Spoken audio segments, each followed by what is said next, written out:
السلام علیکم ورحمۃ اللہ وبرکاتہ۔ اعوذ باللہ من الشیطان الرجیم، بسم اللہ الرحمن الرحیم۔ ذالک بأنہ کانت تأتیہم رسلہم بالبینات فقالوا ابشر یہدوننا فکفروا وتولوا واستغنی اللہ واللہ غنی حمید۔ صدق اللہ العلی العظیم۔ رب اشرح لی صدری ویسر لی امری واحلل عقدۃ من لسانی یفقہوا قولی۔ رب زدنی علما۔ معزز حاضرین، سورہ تغابن کی آیت نمبر 6، اس کی تلاوت اور ترجمانی ابھی ہم نے سماعت فرمائی۔ اس کی ترجمانی یوں ہے: اس انجام کے مستحق وہ اس لیے ہوئے کہ ان کے پاس ان کے رسول کھلی کھلی دلیلیں اور نشانیاں لے کر آتے رہے، مگر انہوں نے کہا کیا انسان ہمیں ہدایت دیں گے؟ اس طرح انہوں نے ماننے سے انکار کر دیا اور منہ پھیر لیا۔ تب اللہ بھی ان سے بے پرواہ ہو گیا، اور اللہ تو ہے ہی بے نیاز اور اپنی ذات میں آپ محمود۔ سورہ تغابن کی تفسیر کا سلسلہ الحمدللہ جاری ہے۔ آیت نمبر 6 میں اللہ سبحانہ وتعالیٰ ان لوگوں کے بارے میں فرما رہا ہے جو اس انجام کے مستحق ہوئے کہ رسول ان کے پاس کھلی کھلی دلیلیں اور نشانیاں لے کر آئے تھے، یعنی بینات کا لفظ استعمال ہوا۔ رسول بینات لے آئے تھے، جس کا مفہوم بہت وسیع ہے۔ بین عربی زبان میں ایسی چیز کو کہتے ہیں جو بالکل ظاہر اور واضح ہو۔ انبیاء علیہ السلام کے متعلق یہ فرمانا کہ وہ بینات لے کر آتے رہے، یہ معنی رکھتا ہے کہ ایک تو ایسی صریح علامت اور نشانیاں لے کر آتے تھے جو ان کے مامور من اللہ ہونے کی کھلی کھلی شہادت دیتی تھی، تو واضح طور پر بات سمجھ میں آتی تھی کہ ان کی نشانی کو دیکھنے کے بعد کہ یہ جو ہے اللہ کے رسول ہیں۔ جیسے مثال کے طور پر موسیٰ علیہ السلام جب فرعون کے پاس گئے اور انہوں نے جو اسے کہا کہ بنی اسرائیل کو آزاد کرو، اللہ کی بندگی یہ کرو، تو متعدد سوالات وغیرہ یہ ہوئے، تو دو نشانیاں انہوں نے پیش کیں۔ ایک وہ نشانی جو ان کا عصا تھا، جو انہیں ہر کام میں مدد دیتا، اور دوسرا جب وہ بغل میں ہاتھ ڈال کر نکالتے تو وہ روشن چمکدار سورج کے مانند ہوتا۔ تو یہ دو نشانیاں اللہ سبحانہ وتعالیٰ نے واضح طور پر ان کو دی تھی۔ پھر اور بھی ان کے دور میں 7 اور نشانیاں جو ہے واضح ہوئیں، لیکن قوم نے، سرداروں نے یہ نشانیاں دیکھنے کے باوجود بھی ایمان نہیں لائے۔ دوسرے وہ جو بھی بات پیش کرتے تھے، یعنی انبیاء جو بھی بات پیش کرتے تھے نہایت معقول اور روشن دلیلوں کے ساتھ پیش کرتے تھے۔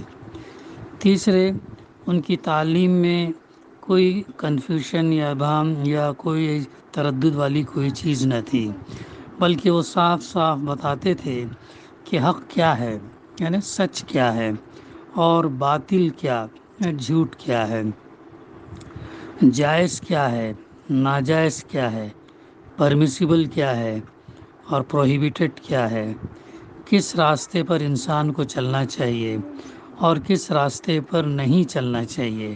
یہ تمام چیزیں انبیاء جو ہے واضح طور پر اپنی امت کے سامنے اپنے دور میں جو ہے یہ رکھ دیتے تھے، واضح طور پر نشانیاں رکھتے تھے۔ پھر آگے یہ اتنا سب ہونے کے باوجود، اس کا عین مشاہدہ کرنے کے باوجود، نشانیوں کا دیکھنے کے باوجود، سامنے رسول یا انبیاء موجود ہیں، اس کے باوجود انہوں نے کیا کہا؟ فقالوا، مگر انہوں نے کہا ابشر یہدوننا، کیا انسان ہمیں ہدایت دیں گے؟ کیا ہمارے ہدایت کے لیے انسان آئے ہیں؟ یہ ان کو تعجب ہوتا تھا کہ ایسے انسان کیسے ہم کو ہدایت دے سکتے ہیں۔ یہ دراصل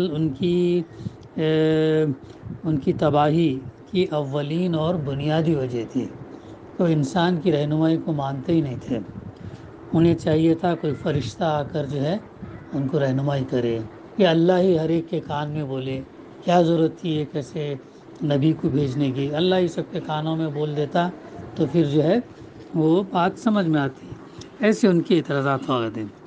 نو انسانی کو دنیا میں صحیح راہ عمل اس کے بغیر معلوم نہیں ہو سکتی تھی کہ اس کا خالق اسے صحیح علم دے، اور خالق یعنی پیدا کرنے والے کی طرف سے علم دیے جانے کی عملی صورت اس کے سوا کچھ نہ ہو سکتی تھی کہ وہ انسانوں ہی میں سے بعض افراد کو علم عطا کر کے دوسروں تک اسے پہنچانے کی خدمت سپرد کرے۔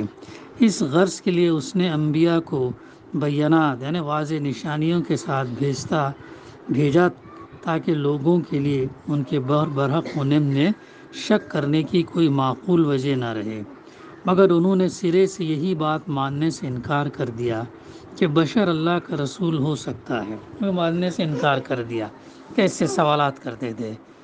قرآن مجید میں تذکرہ کیا گیا کہ ایک ایسا رسول ہے جو بازار جاتا، کھاتا پیتا، بیوی بچے رکھتا، تو یہ تمام ایسے ان کے ادھر تو وہ چاہتے تھے کہ جب ہماری ہدایت کے لیے انسان نہیں بلکہ کوئی فرشتہ یا کوئی ایسی چیز ہے جس سے ہم کو ہدایت ملے، وہ انسان سمجھ۔ اللہ تعالیٰ یہ فرماتا کہ اگر زمین پر اگر فرشتے بستے، فرشتے اگر رہتے تو پھر ہم فرشتوں کو رسول بنا کر بھیجتے، چونکہ تم انسان بسے ہو زمین میں، اس لیے ہم نے انسان کو رسول بنا کر بھیجا۔ یہ دلیل دی۔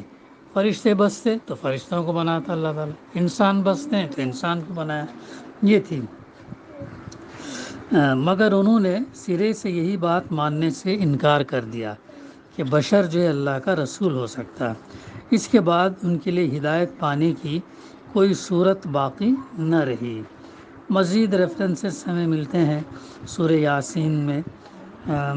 اس معاملے میں گمراہ انسانوں کی جہالت اور نادانی کا یہ عجیب کرشمہ ہمارے سامنے آتا ہے کہ بشر کی رہنمائی قبول کرنے میں تو انہوں نے کبھی تعامل نہیں کیا ہے، حتیٰ کہ انہی کی رہنمائی میں لکڑی اور پتھر کے بتوں تک کو معبود بنایا، خود انسانوں کو اللہ اور اللہ کا اوتار اور خدا کا بیٹا تک مان لیا، اور گمراہ کن لیڈروں کی اندھی پیروی میں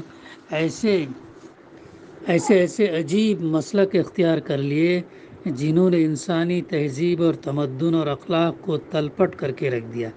دیکھتے ہیں آج بھی ہم دنیا میں دیکھتے ہیں کیسے لیڈروں کی اطاعت کر کے جو ہے انسانیت کیسے گمراہ راستوں پر چل رہی ہے۔ تو یہ واضح مثالیں آنکھ کھول کر اگر ہم دیکھیں تو دنیا میں ہی ہم کو ابھی بھی بہت دکھتے ہیں۔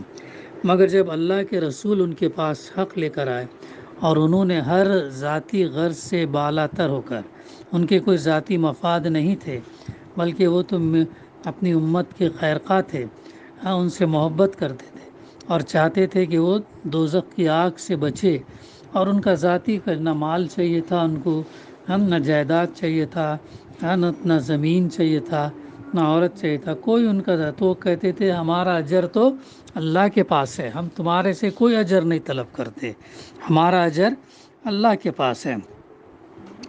تو ذاتی غرض سے بالاتر ہو کر بے لاگ سچائی ان کے سامنے پیش کی تو انہوں نے کیا کہا، ایسا کہنے لگے تعجب کے انداز میں، کیا اب بشر یعنی انسان ہمیں ہدایت دیں گے؟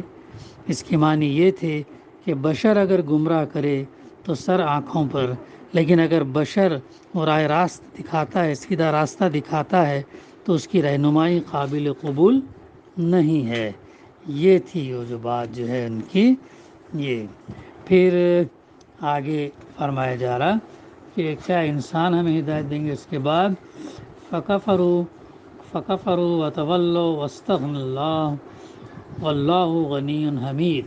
اس طرح انہوں نے ماننے سے انکار کر دیا۔ یہ عذر پیش کر منکرین نے ماننے سے انکار کر دیا اور ان کی رہنمائی قبول نہیں کی، بلکہ قرآن مجید کہتا ہے کہ انہوں نے منہ پھیر لیا۔ تب اللہ بھی ان سے، جب ایسا معاملہ ہوا تب اللہ بھی ان سے بے پرواہ ہو گیا، اور اللہ تو ہے ہی بے نیاز اور اپنی ذات میں آپ محمود۔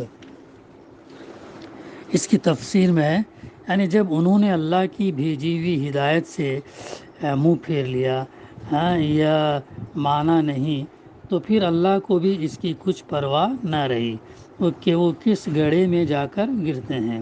اللہ کی کوئی غرض تو ان سے اٹکی ہوئی نہ تھی کہ وہ اسے خدا مانیں گے تو وہ خدا رہے گا، اور ورنہ خدائی کا تخت اس سے چھن جائے گا، ایسی کوئی بات تو نہیں تھی۔ وہ نہ ان کی عبادت کا محتاج تھا، نہ ان کی حمد و ثنا کا محتاج۔ وہ تو ان کی اپنی بھلائی کے لیے انہیں راہ راست دکھانا چاہتا تھا، چونکہ وہ ان کا خالق تھا، اس کو پیدا کر کے بھیجا، اور وہ دکھانا چاہتا تھا جو ہے وہ انہیں سیدھا راستہ دکھانا چاہتا تھا، دوزخ کی آگ سے ان کو بچانا چاہتا تھا۔ پھر نہ ان کی ہدایت دی، نہ ان کی حفاظت اپنے ذمے لی، نہ ان کو مہلک میں پڑنے سے بچایا، اور نہ انہیں اپنے اوپر تباہی لانے سے روکا، کیونکہ وہ خود اس کی ہدایت اور ولایت کے طالب نہ تھے۔ یہ ہے اس کی تفسیر۔ تو آگے اگلی آیت میں، آیت نمبر 7 میں اللہ تعالیٰ فرماتا ہے: زعم الذین کفروا ان لن یبعثوا قل بلی وربی لتبعثن ثم لتنبؤن بما عملتم وذلک علی اللہ یسیر۔ منکرین نے یعنی انکار کرنے والوں نے بڑے دعوے سے کہا ہے کہ وہ مرنے کے بعد ہرگز دوبارہ نہ اٹھائے جائیں گے۔ لیکن انکار کرنے والے کافر جو ہے کیا کہتے تھے وہ، کہ ہم مرنے کے بعد دوبارہ نہ، بڑے دعوے سے، لیکن ایسا بھی نہیں بلکہ بڑے دعوے سے کہا کہ مرنے کے بعد ہرگز وہ دوبارہ نہ اٹھائے جائیں گے۔ یعنی ہر زمانے میں منکرین حق دوسری جس بنیادی گمراہی میں مبتلا رہے ہیں اور جو بالآخر ان کی تباہی کی موجب ہوئی، وہ یہ تھی کہ وہ مرنے کے بعد دوبارہ اٹھائے جانے کا انکار کرتے۔ اگرچہ کسی منکر آخرت کے پاس نہ پہلے یہ جاننے کا کوئی ذریعہ تھا، نہ آج ہے، نہ کبھی ہو سکتا ہے کہ مرنے کے بعد کوئی دوسری زندگی نہیں ہے، کوئی آلہ ان کے پاس نہیں ہے یہ ثابت کرنے کے لیے کہ مرنے کے بعد دوسری زندگی نہیں ہے۔ لیکن ان نادانوں نے ہمیشہ بڑے زور کے ساتھ یہی دعویٰ کیا ہے، حالانکہ قطعیت کے ساتھ آخرت کا انکار کر دینے کے لیے نہ کوئی عقلی بنیاد موجود ہے، نہ کوئی علمی بنیاد۔ دونوں بنیادوں سے جو ہے وہ دونوں بنیادیں ان کے پاس نہیں ہیں۔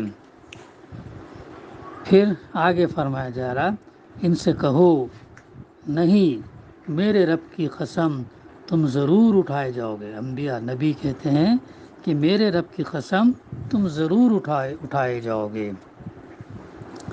یہ تیسرا مقام ہے جہاں اللہ تعالیٰ نے اپنے نبی صلی اللہ علیہ وسلم سے فرمایا ہے کہ اپنے رب کی قسم کھا کر لوگوں سے کہو کہ ضرور ایسا ہو کر رہے گا۔ پہلے سورہ یونس میں فرمایا، وہاں اس کی ترجمانی یوں ہے: وہ پوچھتے ہیں کیا واقعی یہ حق ہے؟ کہو میرے رب کی قسم یہ یقیناً حق ہے، اور تم اتنا بلبوتا نہیں رکھتے کہ اسے ظہور میں آنے سے روک دو۔ آیت نمبر 53 سورہ یونس میں اس کا تذکرہ ملتا ہے۔ پھر سورہ سبا میں فرمایا: وقال الذین کفروا لا تأتینا الساعة قل بلی وربی لتأتینکم۔